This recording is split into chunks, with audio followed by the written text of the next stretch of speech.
When casino gambling was legalized in Massachusetts, it seemed like a sure bet that the state would end up with 3 resort-style casinos.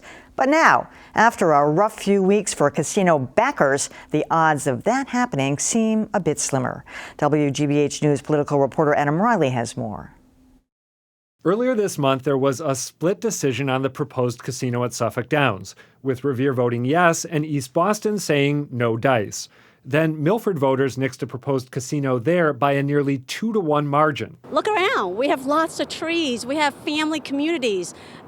We don't need drugs and prostitution. That means half of the 14 communities that have voted on casinos have said no. And now some of gaming's biggest boosters say they get the reluctance. I would vote against it personally. Governor Deval Patrick admits he wouldn't want a casino where he lives. House Speaker Bob DeLeo agrees, saying his hometown of Winthrop is too small. Now, Suffolk Downs is readying a Revere-only plan, but it's not clear if that would require another vote or if East Boston's no vote would still carry weight. All right, I am joined now by the man responsible for overseeing the implementation of the Massachusetts casino law. Steve Crosby chairs the State Gaming Commission. Welcome to you. Thank you. Nice to be here. All right, so are there days that you wake up in the morning and you say, what in the world did I get myself into here? It wasn't so much what did I get myself into, but what on earth is happening here. I mean, it just seems like there's a bombshell or a new development every few days. So you saw that graphic briefly. I want to put it back up. The 7 yes and 7 no.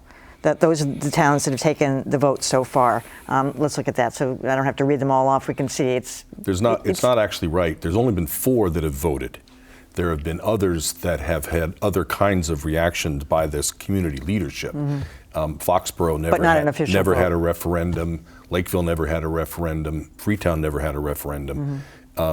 So there's a difference. But they were on the municipal ballot. I don't know that they were. I don't think Foxborough ever had a ballot. Right. But there was never a referendum on whether you want a casino. But that's neither here nor there. There clearly are a number of communities that are interested in having something like this, and there are a number that aren't. That's totally understandable. Are you surprised, though, by the rigor in this, the people in East Boston and Milford who just voted it down?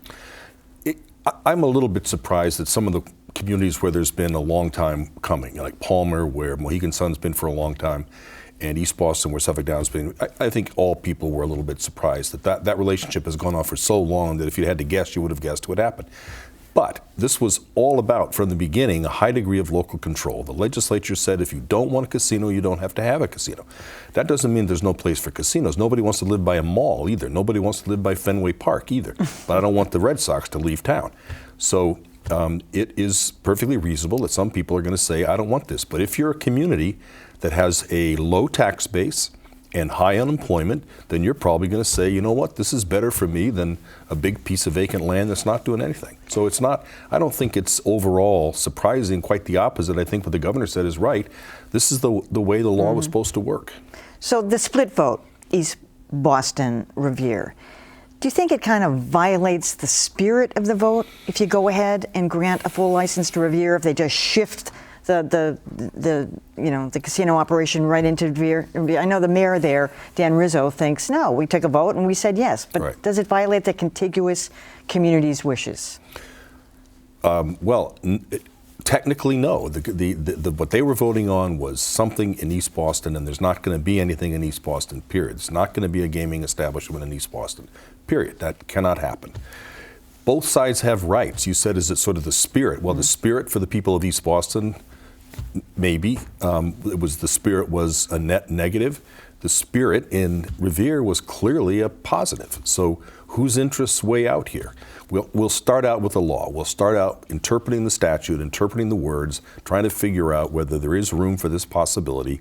If there is room and it becomes a matter of discretion on our part, then we're going to try to figure out, Solomon-like, because this is going to be a tough one, how are the best interests of the most people served in this difficult challenge? So you don't think that another vote is going to be necessary, or is that what you're going to be determining? If there's another vote required, then it won't happen, because as our schedule stands now, and nobody's asked that we change it, and we're disinclined to change it, there isn't time for another vote. So I don't think that another vote is an option. All right, in Everett now. There's been a couple of issues that have surfaced. There's some questions about a businessman named Charles Lightbody and whether he's had some criminal connections in the past and whether he would benefit from a casino in Everett if Steve Wynn were to win one of the resort-style casinos there. Do you take that into consideration? Is that a concern?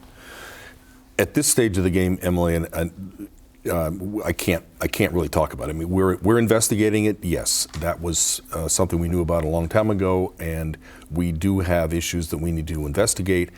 But the investigation is ongoing, the relationship is ongoing, and I just can't get into it. I mean, we wouldn't be investigating if it weren't something that potentially was of interest to us. But until we and I have all the facts, then I can't really comment on what the significance of it is. When Steve Wynn basically came charging out, calling the commission essentially a bunch of hicks, did you feel like he was goading you? Did you feel like he was trying to intimidate you by doing that? Get your goat? I don't know. I mean, we've all dealt with personalities like this before, and if you can't deal with that kind of a personality, you probably shouldn't be in this kind of business. But I don't think we're going to judge him by the way he runs his mouth. We're going to judge him by the way he runs his business, and we'll do that objectively.